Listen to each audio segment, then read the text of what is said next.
Oke,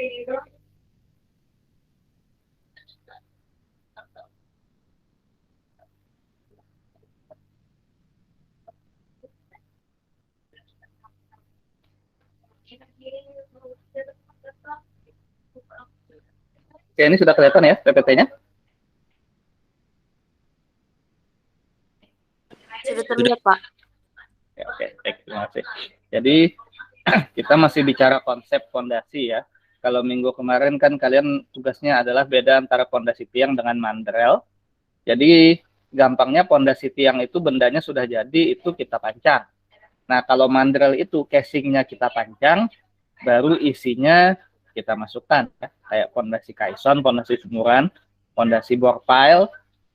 Nah, itu pakai mandrel. Kalau kayak fondasi precast, tiang panjang beton, tiang galam, nah itu kan masuk fondasi tiang. Nah, jadi review lagi, kita mengingat kembali fondasi dalam itu fungsinya untuk melimpahkan beban ke tanah di bawahnya, terutama kalau tanahnya tanah lunak atau bebannya beban berat ya, tiangnya.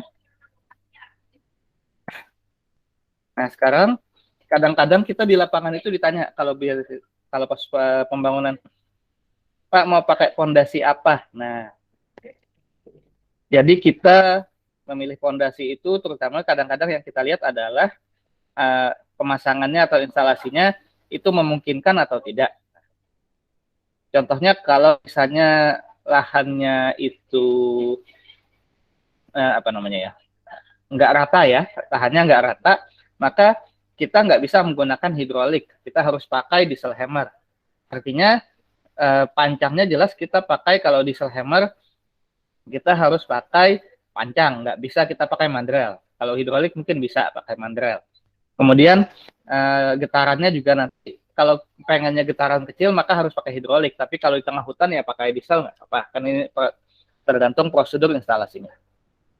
Nah, sekarang kita fokus ke tiang, karena kalau mandrel itu kan friksinya hilang ya.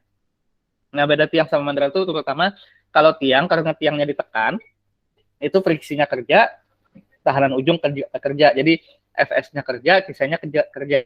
Tapi kalau mandrel, karena dibor, maka friksinya kita anggap biasa kita tiadakan.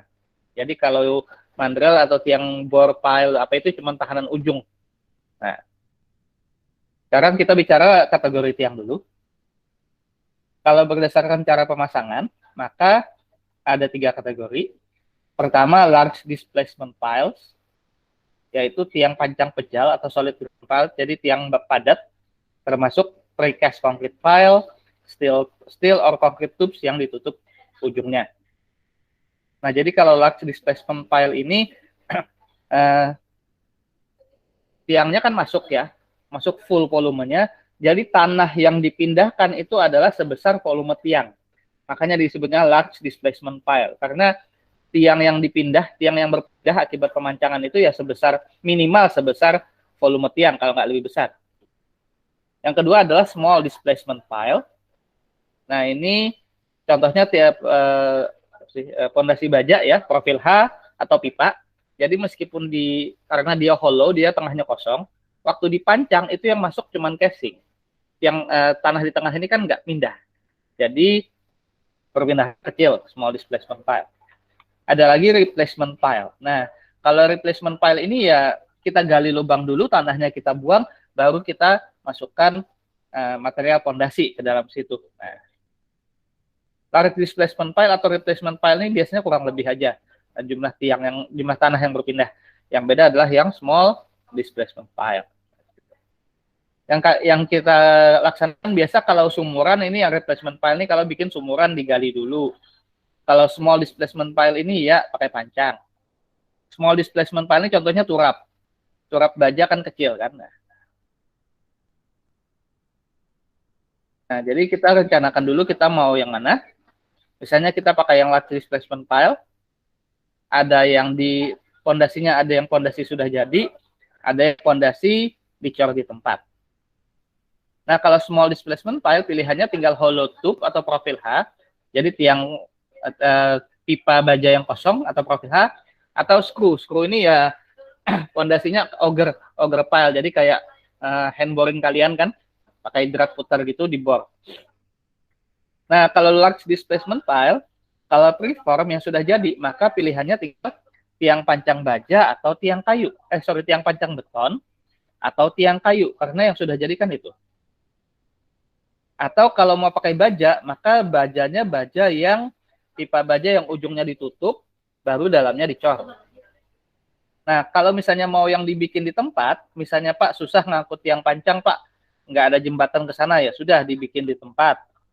Jadi masukkan tiang kosong dulu, pipa baja kosong, atas bawahnya ditutup, baru masukkan tulangan, baru dicor. Tube former with round void filled with concrete. Nah, itu. Biasanya yang kita laksanakan yang posisi di sini, solid concrete or timber, itu yang di situ.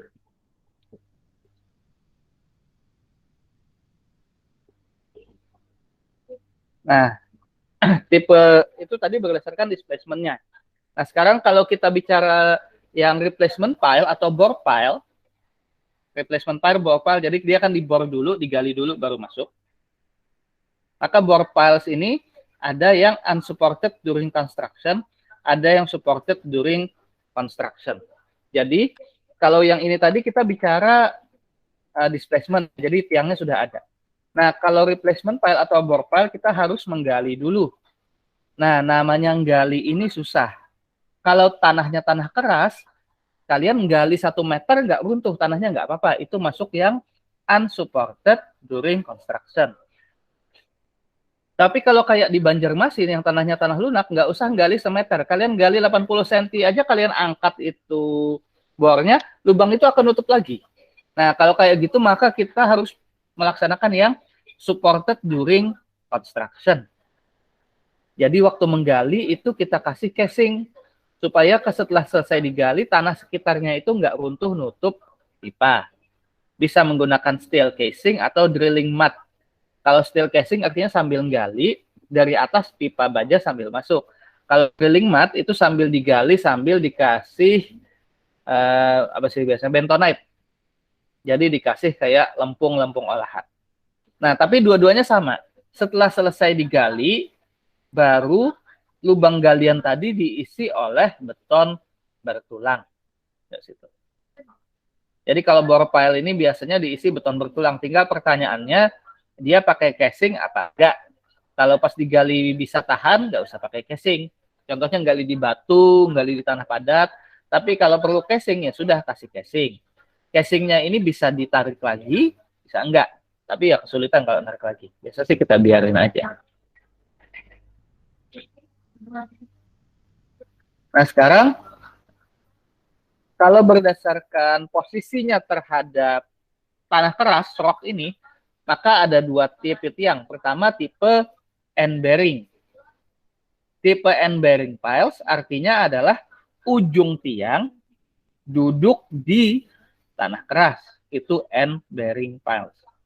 Yaitu tiang atau pile bertumpu pada tanah yang relatif kompak, padat atau keras.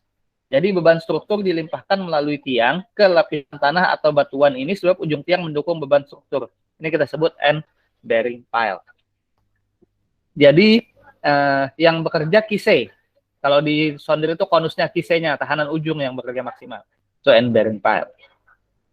Nah, kelebihannya end-bearing pile apa? Kalau end-bearing biasanya kita tidak menghitung atau tidak memperhitungkan konsolidasi.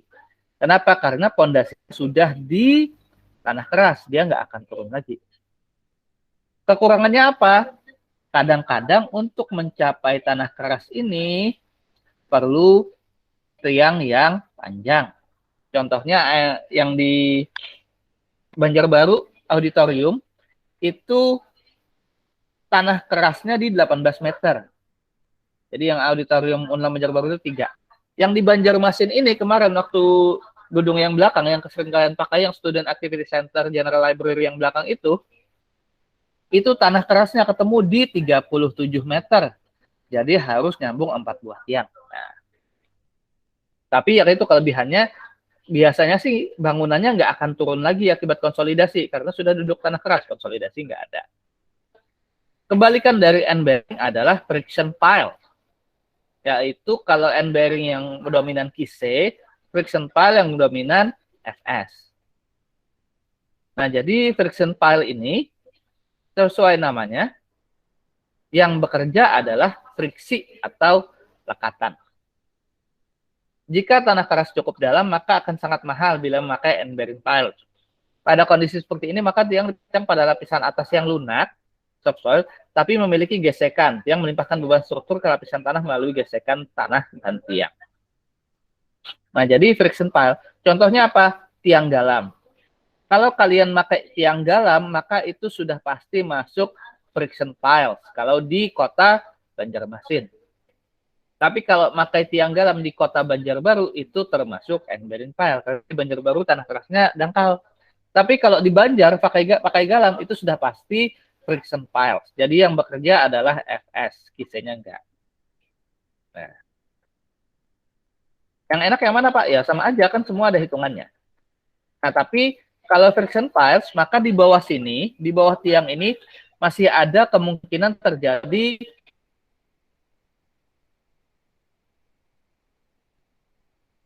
konsolidasi sehingga harus diperhitungkan konsolidasinya yang di bawah sini.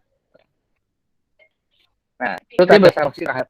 Nah, kalau ada yang kayu, ada yang baja, ada yang beton, ada komposit. Kalau komposit itu campuran baja sama beton ya. Contohnya kalau casing baja dicor beton itu masuk komposit. Galam, kayu, baja profil WF, baja. Nah, ini contoh.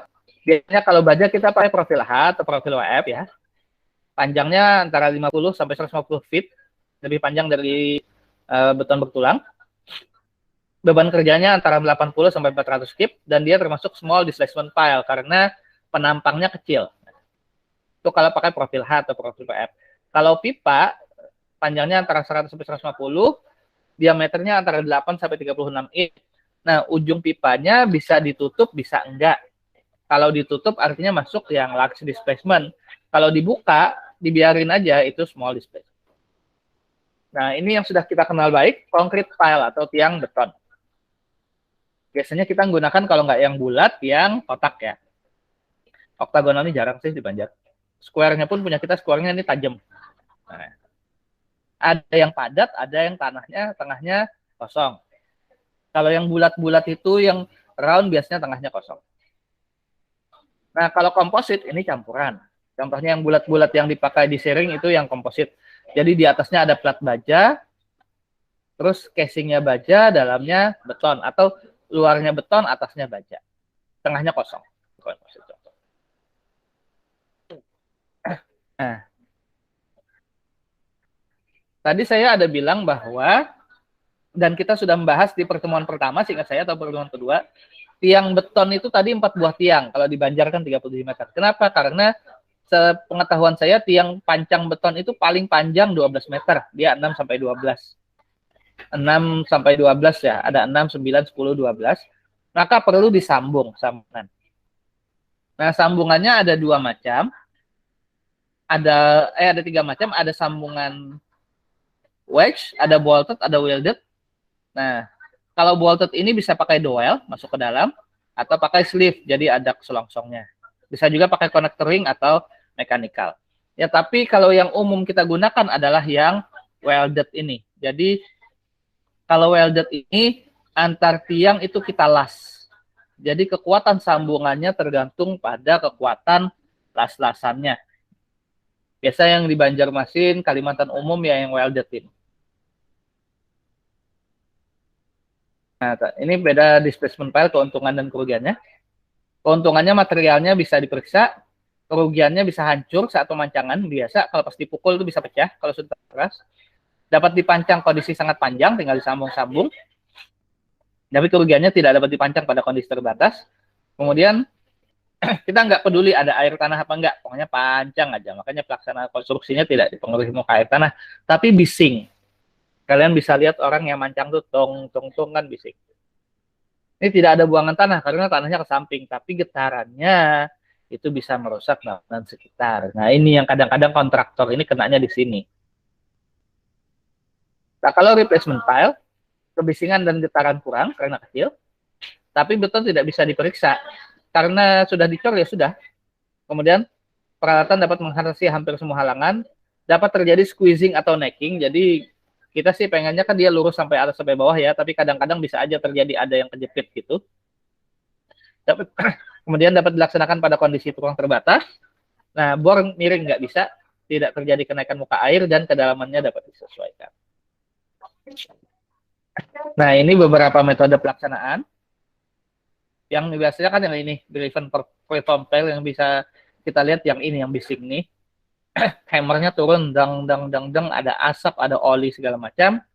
Bisa kas in situ ya sambil dicor, atau bor in situ yang ini, kayak ogre. Biasanya ini di KAK sudah ada, jadi di KAK pekerjaan kita tinggal lihat, menurut kerangka acuan pekerjaan, kita harus memakai alat pancang yang mana itu sudah ada, sampai ke besaran hammer biasa juga. Oke, nah silakan, sampai sini ada yang mau ditanyakan?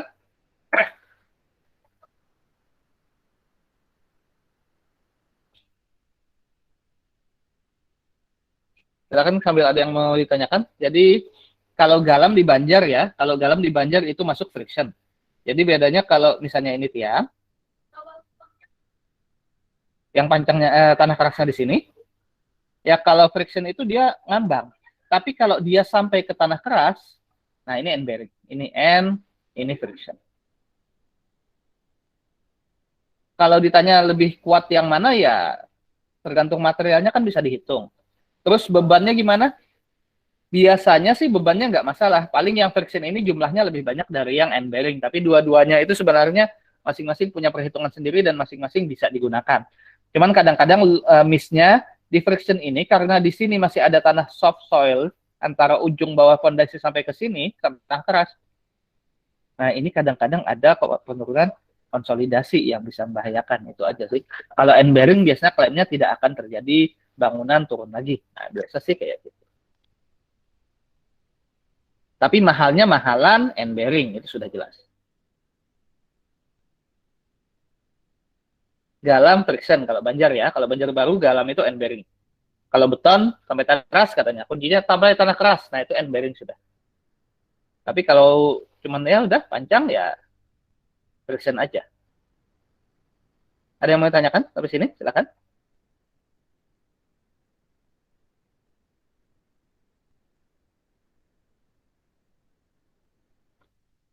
Saya lupa yang pertemuan ini ada tugas apa enggak ya?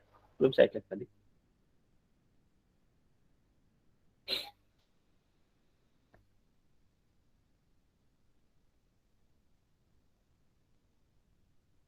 Oke, kalau nggak ada mungkin saya rasa materinya cukup jelas ya, sama singkat juga. Insya Allah minggu depan kita sudah bicara rumus jadi. Kita bicara rumus daya dukung sudah minggu depan. Semoga dengan yang kalian sudah belajar SPT dan lain-lain bisa ikuti. Karena kelasnya Pak Markawi sih sudah masuk di daya dukung. Tapi kemarin kata saya kelas kita bicara NSPT dulu supaya lebih gampang. Karena kalau nggak ngambil mata kuliah pilihan penyelidikan tanah nanti nggak tahu NSPT itu.